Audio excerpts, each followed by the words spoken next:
Sequência de imagem do plenário do Tribunal Regional Eleitoral e do Amapá e seus magistrados.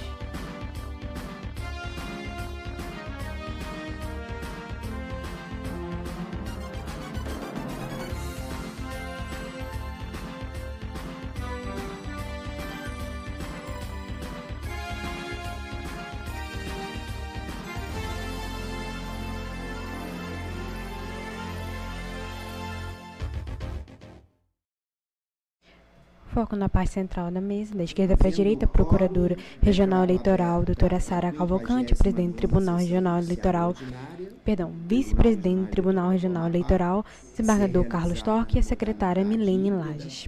Na tela, no canto direito superior, o logo do TRE, no canto direito inferior, janela de Libras com intérprete. As atas da 57ª e da 58ª sessões judiciárias ordinárias e de 5 e 6 de 8 de 24. Pergunto se há alguma objeção. Inexistindo óbice. Imagem ampla da plenária, na barra inferior, 16 e 2, 8 de 8 de 2024, 59ª sessão judiciária ordinária. Então, eu vou reiniciar. Havendo quórum, declaro aberta a 59ª sessão judiciária ordinária do TRE-AP. Com a palavra, o presidente do Tribunal Regional Eleitoral, desembargador Carmo Antônio. Ele fala, porém não aparece na tela. Permanece imagem ampla do plenário. Da 57ª e 58ª sessões ordinárias de 5 e 6 de 8 de 24. E pergunto aos colegas e às colegas se há aprovação. Não havendo, declaro-as aprovadas. Nós temos aqui em mesa uma continuação de julgamento, prestações de contas eleitorais, números 601.352, 2022, a origem é Macapá, relatora é a juíza Tina Souza, e houve um pedido de vista, juiz Carlos Torque. A parte interessada é Amanda Cavalcante Jardim. Na sessão anterior, do dia 6 de 8 de 24, o Tribunal Regional Eleitoral do Amapá, após o voto da juíza Tina Souza, que é a relatora, aprovando com ressalva a prestação de contas de Amanda Cavalcante Jardim, referente às eleições de 2022, no que foi acompanhada pelo juiz Normando Souza, Paula Santos e Rivaldo Valente, pediu vista o desembargador Carlos Torque, que está com a palavra. Obrigado, senhor presidente. Boa tarde a todas e todas. Já sigo no meu voto de vista desta prestação de contas da então candidata em 2022 Foco no vice-presidente do Tribunal Regional Eleitoral, desembargador Carlos Torque. Jardim, pelo Partido Social Democrático. Inicialmente, é importante fazer uma breve histórico dos pontos, e eu vou optar por ler, eminente presidente e caros colegas, por conta das imensas e várias informações que eu vou trazer o mais detalhada possível para chegar à conclusão em meu voto. As contas, elas foram inicialmente aprovadas com ressalva por esta Corte por maioria, o acordo TRE número 8049/2023. Em seguida, o Ministério Público Eleitoral opôs embargos de declaração sob a alegação em síntese de que o julgado não analisou os precedentes do TSE invocados e não discorreu sobre serviços prestados por terceiros e serviços de promoção de eventos.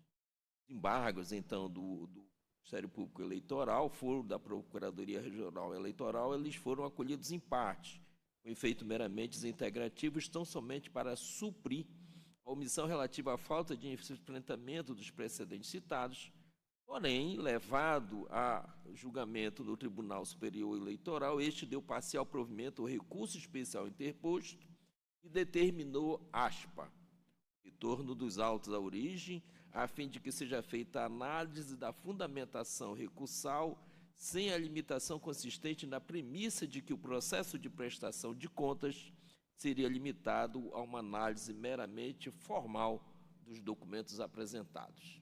Sigo, então, na minha análise, essa orientação, melhor dizendo, determinação do Tribunal Superior Eleitoral quanto à análise das contas apresentadas.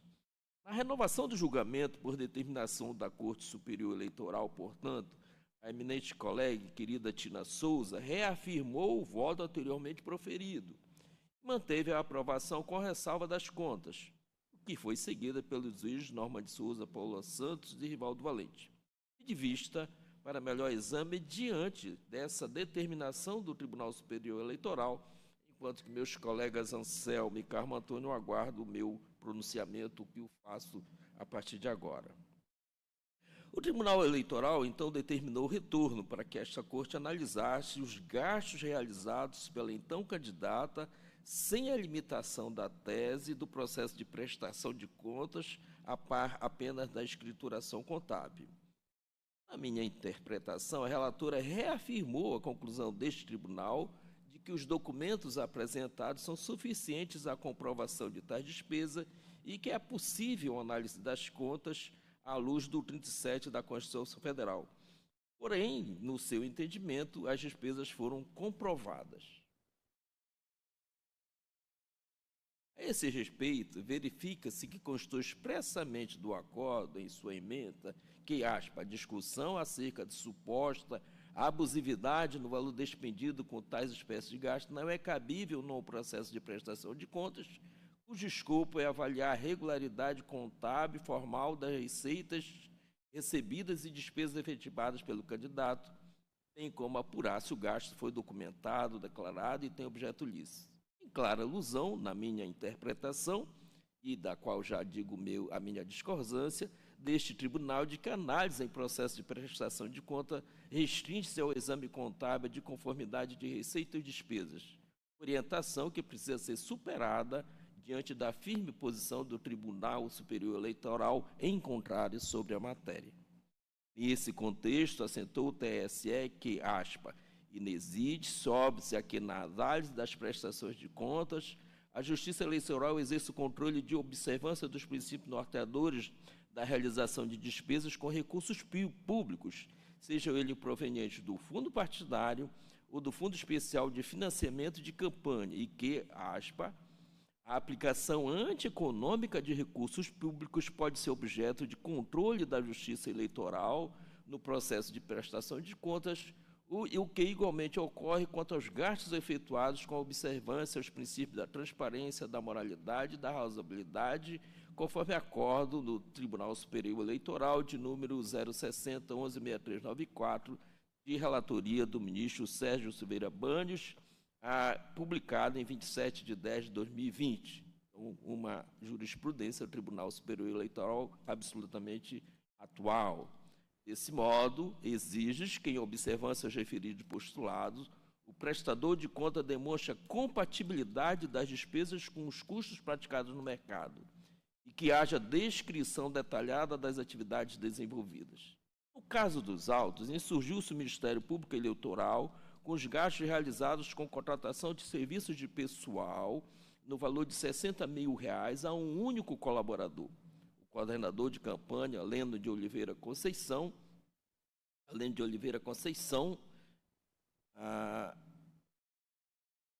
que disse que a despesa teria se mostrado injustificada e desarrolada, afirmando, portanto, a Procuradoria Eleitoral, já que 20 vezes superior ao destinado aos demais coordenadores de campanha, além de ocultar outros gastos não declarados conforme explicações dadas pela própria prestadora de contas. Ainda a esse respeito, afirmou que os contratos de prestação de serviços apresentaram cláusulas genéricas e que não discriminaram os gastos efetivos e os esforços que justificassem a elevada quantia.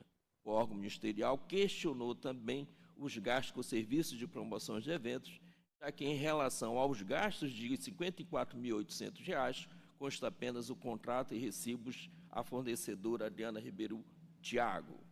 A espécie, após cuidada análise, entendo que as referidas despesas não foram analisadas sob a ótica de tais princípios, como determinado pelo Tribunal Superior Eleitoral. Em razão disso, passo a análise dessas despesas neste momento. Então, nós vamos agora analisar essas duas despesas como a candidata as aplicou em sua campanha. A espécie, após cuidar no tocante à despesa com coordenação geral de campanha, melhor dizendo, ao fornecedor Leno de Oliveira Conceição, verifica-se que há divergência de informações na prestação de contas, já que inicialmente declarou-se o valor de R$ 6.000 e, posteriormente, o valor de R$ 60.000 do novo contrato genérico. A irregularidade foi apontada pela unidade técnica deste Tribunal Regional Eleitoral, de que houve 2 contratos distintos com valores também distintos. Sobre o apontamento, a prestadora de contas afirmou que todas as despesas correm por conta do coordenador geral, que por isso recebeu o valor integral, foi sua justificativa para tal despesa. A proposta anexada verifica-se que houve a subcontratação de despesas com alimentação de pessoal, com combustível, motorista, hospedagem, entre outras, todas incluídas em despesas de pessoal com o coordenador geral de campanha. Não houve identificação das pessoas que prestaram esses serviços, nem a indicação das atividades desenvolvidas, em claro prejuízo à fiscalização e transparência de gastos realizados com recursos públicos. Do mesmo modo, no tocante à despesa com promoção de eventos, observa-se que ocorreu gasto no valor de R$ 54.800 à fornecedora Adriana Ribeiro Thiago, referente a 100 reuniões. Sem ter havido comprovação delas nos autos, tampouco se identificou as pessoas que prestaram o serviço. Sobre a irregularidade dessas despesas, merece destaque o voto vencido do juiz Célio Neto, por ocasião do julgamento da prestação de contas, pela desaprovação e restituição ao erário da quantia de R$ 108.000. Confira-se o voto do eminente juiz Juscelio. Ele analisa os 2 pontos especificamente e detalhadamente. E análise essas que eu comungo, em que pese chega a uma conclusão um pouquinho diferente da dele. Mas vamos lá. Já disse o doutor Juscelio ao quando do julgamento inicial dessa prestação de contas. Ocorre que, no caso em análise, verifico que a irregularidade não está adstrita somente à aplicação das exigências formais do parágrafo 12 do artigo 35 da resolução do TSE. Isso porque, como indicado no parecer do Ministério Público Federal, 505-1406, de 27 de 2023... Permanece o foco no desembargador Carlos Torque. ...registrou o recebimento de receita financeira no valor total de R$ 214.926, a título de recurso de Fundo Especial de Financiamento de Campanha, e obteve um quantitativo inexpressivo de apenas 59 votos. Entre o valor gasto, identifico os seguintes que, no meu entender, não foram comprovados. Está 1. Gasto com serviços de coordenação geral de campanha política, identificando a página 5, fornecedor Orlando de Oliveira Conceição, no valor de R$ 60.000. 2. Serviço de promoção de eventos, página 6, fornecedor Adriana Ribeiro Thiago, valor R$ 54.800. Em relação ao coordenador geral Alendo de Oliveira, houve a apresentação do seguinte contrato, no voto especificado contrato, que eu vou dizer aqui como objeto geral do contrato. O contrato, então, por meio deste instrumento, ele se obrigava a prestar serviços tendo por objeto coordenação geral no Estado do Amapá da campanha da candidata, por um contrato conforme termos e condições detalhadas do pagamento pelo valor do primeiro contrato, na cláusula 6.1, receberia o valor de R$ 6.000. Percebe-se que houve a contratação de serviço, ainda que genericamente descrito, e posteriormente no valor de R$ 60.000, o que é R$ 6.000, inicialmente tratando desse primeiro contrato, o valor de R$ 6.000. O que seria coerente esse valor de R$ 6.000 com a contratação dos outros 2 coordenadores na mesma campanha, em que cada um recebeu o valor de R$ 3.000, o fornecedor Luiz Magno, página 6, e a fornecedora Valeide, na página 7. No entanto, posteriormente, aqui que vem, então, começa a complicação dessa prestação de conta, foi apresentado novo contrato, desta vez com o valor de R$ 60.000, identificado 49.89.939, sendo que o NACEP indicou esta irregularidade no parecer conclusivo número 503/7060, de 8 de fevereiro de 2023, e eu trago aqui a conclusão do NACEP. A nota fiscal foi apresentada em 4 de 11 de 2022, análise da prestação de conta. Em justificativa, a prestadora de contas afirmou que datada a identificação do registro no processo de 3 de março de 2023. A justificativa. Dispõe ela na justificativa desse gasto de R$ 60.000 no contrato anexo e todas as despesas correm por conta do coordenador geral. E, por isso, recebeu o valor integral. Este fato está explícito a acordo com nota explicativa contábil, já incluso nos autos mediante contratos, recibo e notificado de serviços.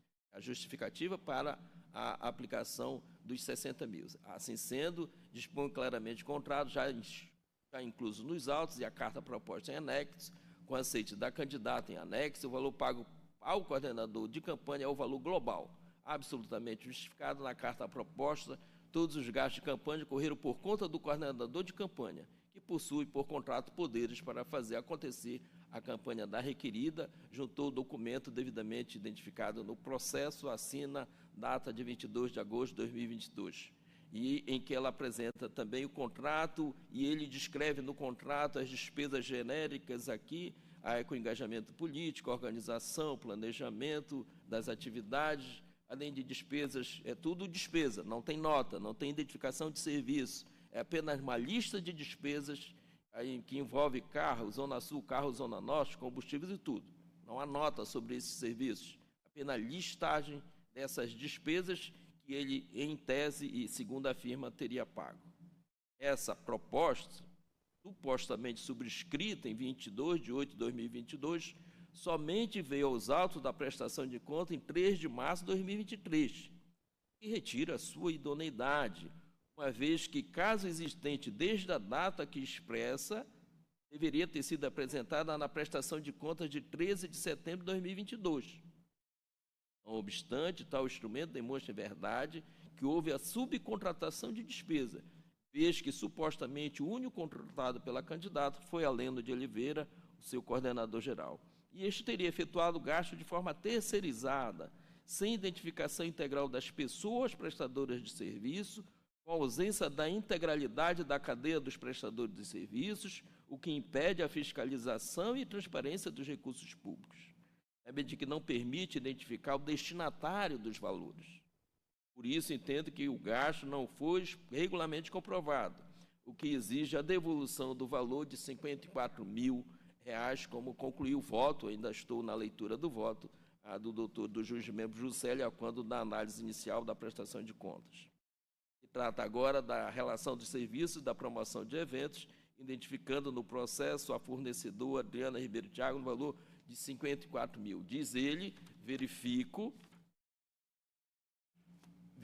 e consta somente o recibo da fornecedora, cujo instrumento contratual afirma que ela vai prestar os serviços e especificando os eventos e a quantidade de pessoas que seria que abrangeria. Então, vejam bem, ela lista aqui 100 eventos. Aqui trago a reflexão, 100 eventos, se aconteceram a votação inexpressiva da candidata de apenas 59 votos. Aqui dispõe o local, etc. Em manifestação, continua o doutor Juscelio, a candidata disse que o serviço de evento foi devidamente prestado e seu valor ficou abaixo do mercado, conforme demonstrado em carta de intenção de serviço em anexo, que indica que a média por reunião ficou em apenas R$ 500. Ocorre que, conclui o doutor Juscelio, que a carta de intenção somente foi aportada aos autos em 3 de março de 2023, na qual verifica-se, conforme a assinatura aqui, e a descrição do que ele faz dos serviços, não há demonstração na prestação de conta da realização das afirmadas 100 reuniões. O documento acima não é idôneo, conclui ele, visto que pode ter sido produzido a qualquer tempo e, caso existente ao tempo que expressa, deveria também ter sido apresentado no momento da prestação de contas em 13 de setembro de 2022. Não obstante, novamente, conclui ele, estamos diante de gasto de forma terceirizada, sem identificação integral das pessoas prestadoras de serviço, com a ausência da integralidade da cadeia dos prestadores de serviço, o que impede a fiscalização e transparência dos recursos públicos, à medida que não permite identificar o destinatário dos valores. Por isso, entendo, diz ele, que o gasto não foi regularmente comprovado, o que exige a sua devolução. Continua ainda o voto, não se trata de mera aplicação do parágrafo 12 do 35 da resolução 23.607 de 2019, mas de terceirização que impede a real fiscalização de R$ 108 mil, em desconformidade com a legislação, sendo que o TSE é firme no sentido de não se permitir gastos desta forma. Ao exposto, ele vota, então, pela desaprovação das contas, ficando a candidata, no voto dele, a devolver ao Tesouro Nacional, no prazo de 5 dias do trânsito, o recurso público da ordem dos R$ 108 mil, submetendo o processo à remessa aos autos da representação da Advocacia Geral da União. É a conclusão do seu voto, que fiz questão de transcrever, porque faz uma análise minuciosa dos gastos apontados como questionáveis pelo Ministério Público Eleitoral. Como bem explicitou o juiz-membro, a realização de gastos de forma terceirizada e sem a identificação das pessoas que prestaram o serviço impede a fiscalização e transparência das despesas efetuadas com recursos oriundos do Fundo Especial de Financiamento de Campanha, mormente a destinação desses valores. Além disso, da análise dos contratos de prestação de serviços destacados, observa-se que não foram detalhadas as atividades desenvolvidas, já que sequer houve distinção das tarefas desempenhadas entre os diversos coordenadores, eles constando apenas a descrição genérica de coordenação de campanha política 2022. Também não houve a identificação dos colaboradores e o detalhamento das atividades desenvolvidas nas subcontratações indicadas pela prestadora de serviço Adriana Ribeiro Thiago. Além de não ser indicada qualquer distinção na execução das atividades desses diferentes agentes, não houve a justificativa do preço contratado, conforme exige o parágrafo 12 do artigo 35 da Resolução 23607 de 2019. Nessa esteira, decidiu o Tribunal Superior Eleitoral que dispõe o artigo 35, parágrafo 12 da Resolução 23607, que as despesas com o pessoal devem ser detalhadas com a identificação integral das pessoas, prestadores de serviço, dos locais de trabalho, das horas trabalhadas, da especificação das atividades executadas e da justificativa do preço contratado. O entendimento deste tribunal, ademais, é pela irregularidade das despesas nas situações em que a documentação tempestivamente acostada nos autos não for apta a demonstrar as condições específicas nas quais houve o desempenho dos serviços contratados. Já observo que, nesse caso, nem tempestivas eram. A inobservância das exigências da norma, somada às vultosas quantias com prestadores de serviços, ofende os princípios da economicidade, custo versus resultado eleitoral obtido, da razoabilidade, da moralidade, conforme apontado pelo Ministério Público Eleitoral. Gasto antieconômico é aquele que não minimiza os custos da atividade para se obter o mesmo resultado. No caso dos autos, os gastos foram elevados, não só em termos absolutos, como também na comparação aos demais profissionais do mesmo cargo na campanha. Na espécie, verifica que o coordenador-geral de campanha recebeu R$ 60 mil, enquanto que os outros receberam a quantia de R$ 3 mil. Igualmente, também se mostrou antieconômico e desarrazoado o gasto com uma única prestadora de serviço, no valor de R$ 54.800 para a promoção de eventos. Como sabido, a norma de regência exige que as despesas realizadas com recursos públicos devem observar os requisitos legais e os postulados constitucionais. E na situação sob exame, não houve comprovação da regularidade das despesas realizadas pela candidata com prestadores de serviços e com serviços de promoção de eventos. Além disso, o caráter antieconômico das despesas fica mais evidenciado quando se confronta com a inexpressiva votação da candidata naquele pleito, já que, apesar do dispêndio da quantia vultosa com pagamento de pessoal e eventos de promoção de campanha, obteve tão somente 59 votos. A ofensa ao princípio da economicidade mostra patente no caso dos autos, também quando se compara o número de votos obtidos pelo candidato com o custo médio de cada voto no Amapá, segundo levantamentos realizados pelos institutos para aquele pleito que eu demonstro aqui. Nas eleições de 2022, consta que o gasto médio para cada voto no Estado, um dos mais elevados do Brasil, foi de R$ 36,58. Portanto, levando em consideração os recursos aplicados em campanha, pela candidata naquela eleição, R$ 214.926, e a média de gasto por voto para a candidatura no Estado deveria ter atingido aproximadamente 5.875 votos.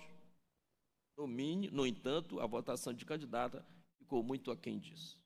Sabe que muitos fatores interferem para que um candidato ou candidata obtenha a votação expressiva nas ruas, e que o investimento financeiro na campanha é apenas um deles. Mas, na situação sob exame, esses gastos elevados dissociados dos fins almejados ganham relevo pelas circunstâncias destacadas. Despesas vultosas com o coordenador de campanha e promoção dos eventos, sem a descrição detalhada das atividades, sem identificação dos prestadores de serviços e existência de subcontratações não contabilizadas na prestação de contas. Todos esses elementos retiram a credibilidade e confiança das informações e documentos juntados pela prestadores de contas e impõem, em consequência, na minha opinião, a rejeição delas em virtude do comprometimento da fiscalização pela Justiça Eleitoral da aplicação regular dos recursos públicos empregados na campanha pela mesma. Pelo exposto, após análise dos gastos eleitorais, à luz dos princípios constitucionais, conforme determinado pelo Tribunal Superior Eleitoral, peço venha a relatora para divergir e votar pela desaprovação das contas e pelo recolhimento ao erário da quantia de R$ 108 mil, bem como pelo encaminhamento dos autos ao Ministério Público Eleitoral para apurar a possível ocorrência dos crimes de falsidade ideológica, apropriação indébita e associação criminosa. E é como voto, senhor presidente. Imagem ampla do plenário. A palavra para o juiz Anselmo Gonçalves. Como a juíza Tina proferiu o voto original, eu pergunto se fica mantido o voto, Excelência. Doutora Tina Souza. Sim, Excelência, mantenho o voto. Juiz Normande Souza. Também mantenho, Excelência. Juíza Paola Santos. Também, presidente. Juiz Rivaldo Valente. Me acompanha a relatora, senhor presidente. Então, passa a palavra ao juiz Anselmo Gonçalves. Senhor presidente. Foco no juiz Anselmo Gonçalves, ele é branco, calvo, usa óculos de armação escura, atrás da toga preta. Senhor presidente, eu gostaria de manifestar meu repúdio a uma situação que está consolidada, infelizmente consolidada, que é a utilização de recursos públicos para a promoção de campanhas eleitorais de candidatos aos cargos eleitorais. No meu modo de ver, quem deveria, na verdade, bancar essa pretensão seria o próprio candidato, tá, com seus apoiadores, não utilizar o dinheiro público para financiamento de campanhas eleitorais. Eu acho que, com todas as vênias, há quem pensa de modo diverso, que o nosso sistema precisa ser aperfeiçoado, melhorado, para uma mudança no sentido de não se utilizar recursos públicos para o financiamento de campanhas. Mas, uma vez que há uma normatização acerca da liberação de recursos públicos para as campanhas, verdadeiramente não há como se retirar a necessidade de uma prestação de contas. E nós temos, sem dúvida alguma, eu me recordo de já ter me pronunciado por diversas vezes nessas prestações de contas, no sentido das peculiaridades do Estado do Amapá.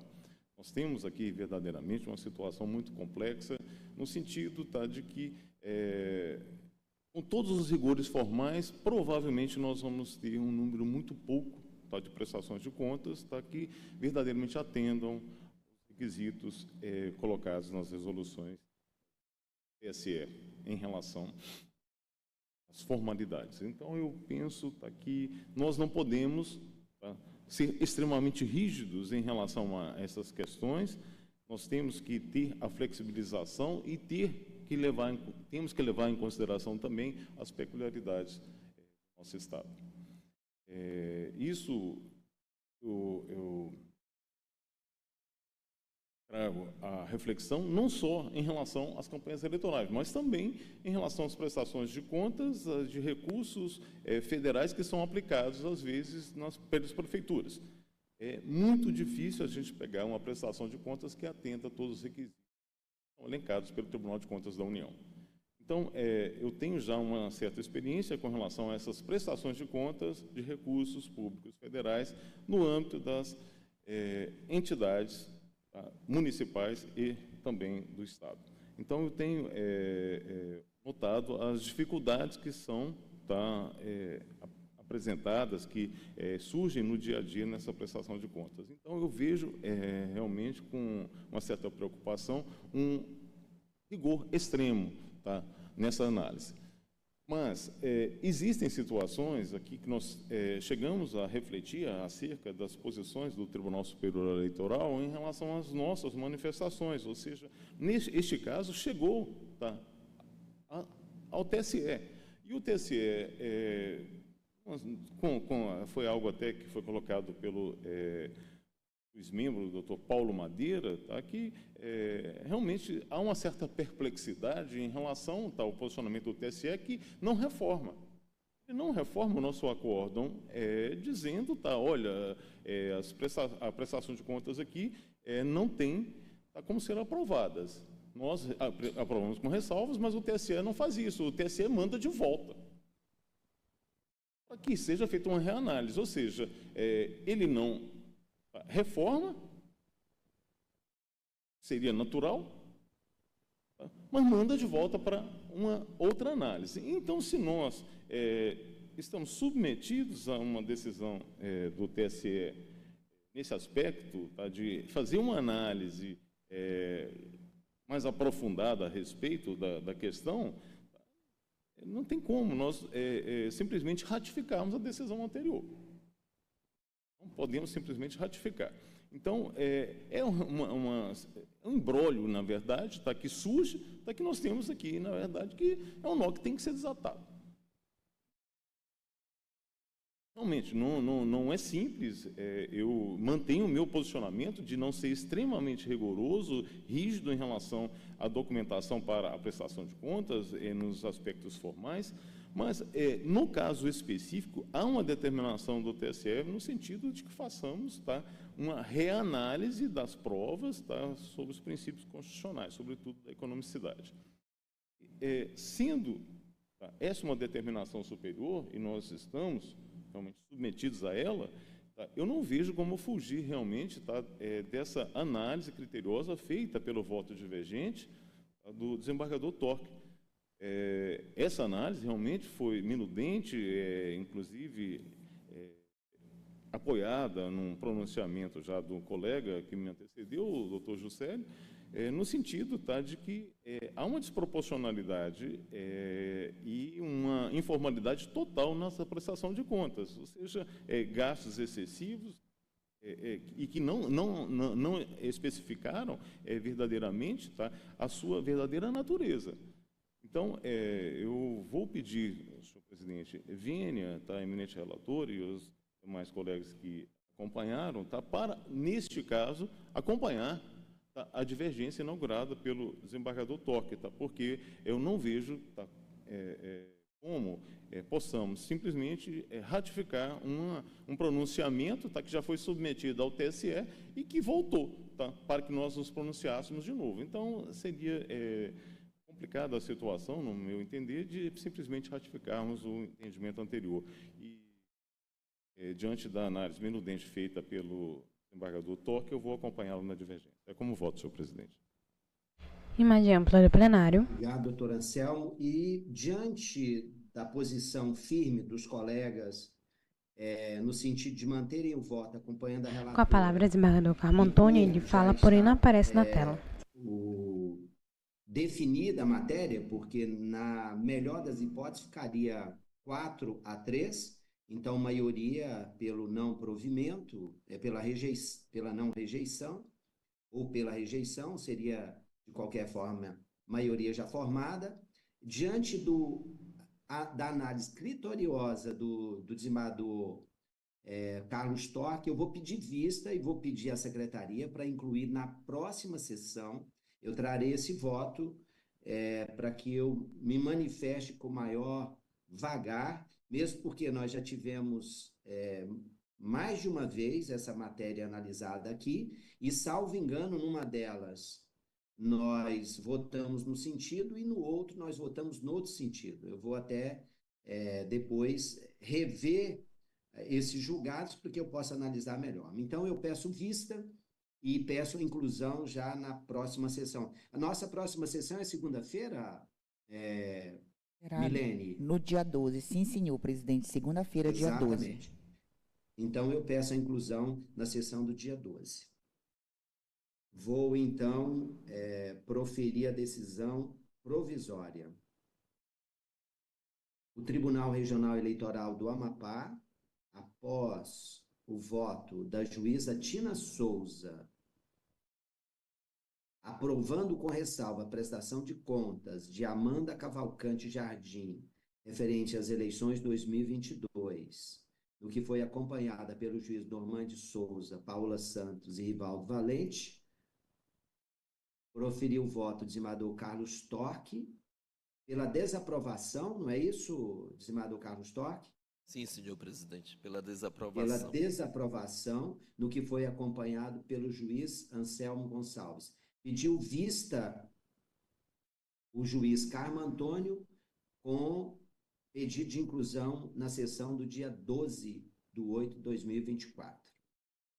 O próximo processo, eu serei o relator, então eu passo a presidência ao desembargador Carlos Torque, e pedindo vênia, quando eu entrei na sala, a Milene e as pessoas que estavam me vendo, e a minha imagem desapareceu, e eu estou tentando aqui recuperá-la, não estou conseguindo, então eu peço desculpa, estou justificando que não sou eu que tirei a minha imagem, mas o meu computador aqui, talvez pela instabilidade, que apagou a minha imagem. Então, eu passo a palavra ao juiz Carlos Torque. Obrigado, eminente presidente. Apenas de informar Foco no desembargador Carlos Torque. Ele é branco, de cabelos castanhos escuros, curtos, usa óculos de armação escura, traje a toga preta. Embargo de declaração do recurso eleitoral na representação especial número 06-00495-71/2020. A origem Pedra Branca do Amapari, relator designado, juiz Carmo Antônio Souza, desembargador. Embargante Fausto José dos Santos, menciona aqui os advogados Eilani, José Severo e Inocente. Embargado Ministério Público Eleitoral, com a palavra o eminente relator, desembargador Carmo Antônio. Senhor presidente, ilustres pares. Imagem ampla do plenário.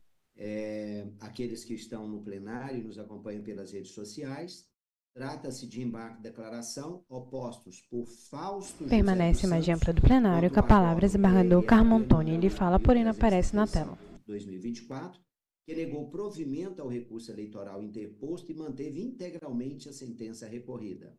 A decisão de primeiro grau julgou procedente representação especial por captação ilícita de sufrágio e aplicou embargante as sanções de cassação do diploma de vereador do município de Serra do Navio nas eleições de 2020 e de inelegibilidade para as eleições que se realizarem nos próximos 8 anos e de multa de 10.000 UFIR.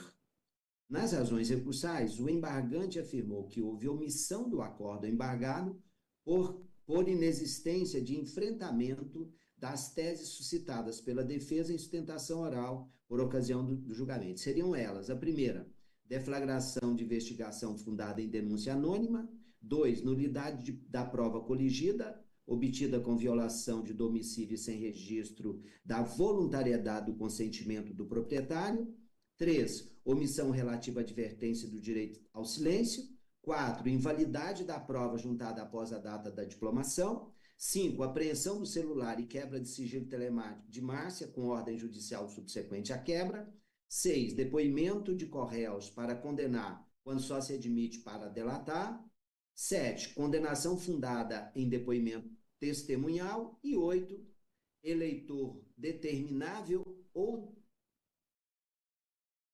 e ausência de demonstração da condição de eleitor; e 9, ausência de demonstração de anuência do mandatário. afirmou que as 9 teses inéditas por ocasião da sustentação oral são todas de ordem pública e que a constituição do defensor na causa ocorreu às vésperas da sessão, não havendo como postulado de algibeira ser aplicado no presente caso, já que ele a suscitou na primeira oportunidade que teve a falar nos autos e que ela se aplica aos demais temas de ordem pública. Diz que a jurisprudência TSE não admite a deflagração de investigação fundada em denúncia anônima, que a jurisprudência do STJ exige como requisito de validade do ato a filmagem da autorização para violação do domicílio e que os investigados não haviam sido informados do direito de permanecer em silêncio. Ressaltou também que as provas devem ser juntadas na peça exordial, o que não teria ocorrido no presente caso, já que o órgão ministerial as trouxe após a protocolização da exordial e após a data de diplomação dos eleitos. Afirmou também que teria sido quebrado o sigilo telemático de Márcia por meio do acesso ao celular dela, de modo informal, pela autoridade policial. Sustentou que a sentença de primeiro grau invocou o depoimento de pessoas que, segundo o MP, teriam concorrido para a materialização do delito e, assim, seriam corréus do delito. Logo, inidônea a prova. Alegou que a peça acusatória não comprovou a condição de eleitor dos alunos cooptados e nem a anuência do acusado com a conduta ilícita, tampouco os eleitores que teriam sido beneficiados e que a acusação não comprovou a anuência do acusado sobre a conduta ilícita. E, ao final, requereu o conhecimento e acolhimento dos embargos. Em contrarrazões, o Ministério Público Eleitoral afirmou que os embargos não devem ser acolhidos em virtude da inexistência de omissões. Diz que a embargante apresentou 9 teses e 5 delas seriam nulidades em processo diverso, não cabendo a esse juiz a declaração de nulidade produzida em outro processo, as quais eram deflagração de investigação fundada em denúncia anônima, a violação do domicílio sem registro de voluntariedade no consentimento proprietário, a omissão do aviso de Miranda, a apreensão do celular e quebra de sigilo telemático e a ausência de prova de anuência ao mandatário. Além disso, afirmou que o órgão ministerial suscitou o postulado da nulidade algibeira e que o embargante sempre teve defesa constituída nos autos e cabia a ela ter realizado as alegações nos momentos oportunos. Diz que, em relação à tese de juntada de prova depois da diplomação, houve enfrentamento no início do processo, tendo sido alegada mais de uma vez apenas em sustentação oral. Em relação à tese de depoimento dos corréus para condenar, afirmou que não tem sentido com a causa em questão, sendo pacífico o entendimento do TSE de que terceiro não possui legitimidade para figurar no polo passivo da demanda e que, no presente caso, houve a propositura da ação apenas em desfavor de Fausto José, não havendo como falar de corréu. Sobre as teses de condenação, fundada unicamente em depoimento testemunhal e de ausência de provas da condição de eleitor, diz que são alegações materialmente de mérito e que houve análise de todo o contexto fático probatório no voto vencedor. Além de que, apesar de as teses não terem sido enfrentadas uma a uma, houve enfrentamento das preliminares por inexistência de viabilidade. E em relação à omissão quanto ao registro mais detalhado no acordo das teses levantadas em sustentação oral, afirmou que assiste razão ao embargante nesse ponto. E, ao final, requereu o conhecimento dos embargos e seu parcial provimento. Ou seja, apenas para que sejam juntadas as notas taquigráficas. Esse é o relatório. Prossiga, eminente relator. Presente os pressupostos de admissibilidade, eu conheço do recurso. Não identifiquei divergência. Excelência, o que consta aqui é que os embargantes afirmaram ter havido omissão no acórdão ao deixar de enfrentar as questões suscitadas pela defesa no momento das sustentações orais. De pronto, verifica-se que várias das alegações alegadas se referem a supostos vícios de processo diverso. No caso, procedimento permanece mais ampla do plenário, com palavras embargador Carmo Antônio. Emprestada para subsidiar a representação por captação e sufrágio. São elas, aquelas 5 relatadas pelo Ministério Público. Então, não tem nada a ver com o processo que nós estamos julgando. A esse respeito, impede esclarecer que não cabe a juízo diverso declarar nulidade de prova produzida em outro feito. Isso é pacífico no TSE e, por isso, eu estou rejeitando essas 5 teses, excelências. Em relação às demais omissões, o Ministério Público se manifestou muito bem, e eu estou aqui, o meu voto possui 10 páginas, que eu vou até economizar os colegas, a não ser que algum queira algum esclarecimento, mas a grande verdade é que todas elas foram enfrentadas pelo nosso acórdão.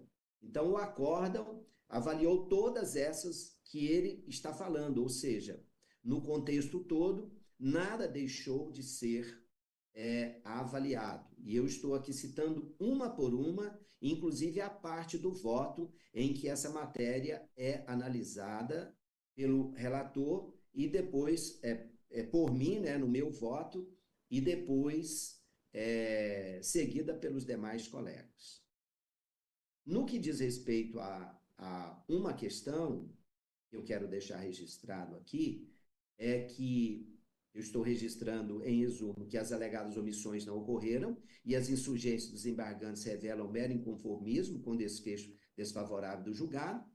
E, todavia, o embargante pediu, abro aspas, a juntada aos autos da degravação das sustentações orais do advogado de defesa, órgão do MPE, mormente dos debates que sucederam na sessão de julgamento 19/12/23, com suporte no parágrafo 2º do artigo 273 do Código das Eleições, e também das notas taquigráficas que provarão todas as alegações embargantes. Fecho aspas. Foi esse o pedido deles.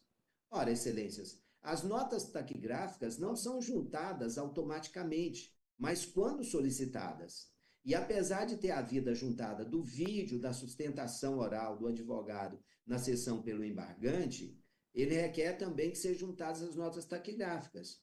Como bem esclareceu a Procuradoria Regional Eleitoral, nada impede que os embargos de declaração sejam acolhidos excepcionalmente para a juntada delas. Não tem nenhuma objeção das juntadas das notas, né? Então, por isso, e só por isso, por não ter havido demonstração da omissão no acórdão impugnado, e diante do pedido do embargante de juntada das notas taquigráficas, eu estou acolhendo em parte os embargos apenas para a juntada do documento, desses documentos pedidos, mantendo integralmente o acórdão recorrido. Esse é meu voto.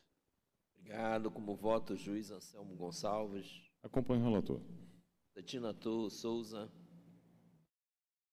Senhor presidente, registrando apenas que, ao que consta, fui a relatora original do processo e votei diversamente, fui vencida, né, pela Corte, e dobrando-me ao entendimento que a Corte teve, não vejo motivos para não acompanhar o voto do relator e assim eu faço. Obrigado. Juiz Jorman de Souza. Permanece mais ampla do plenário. Paula Santos. Presidente, acompanho o relator. Valdo Valente. Da mesma forma, senhor presidente, eu acompanho o eminente relator, foi muito bem esclarecedor e bem fundamentado o voto em 15 laudas, estava lendo ele atentamente. Eu igualmente acompanho o relator e proclamo o resultado. Já concluiu? Perdoe-me.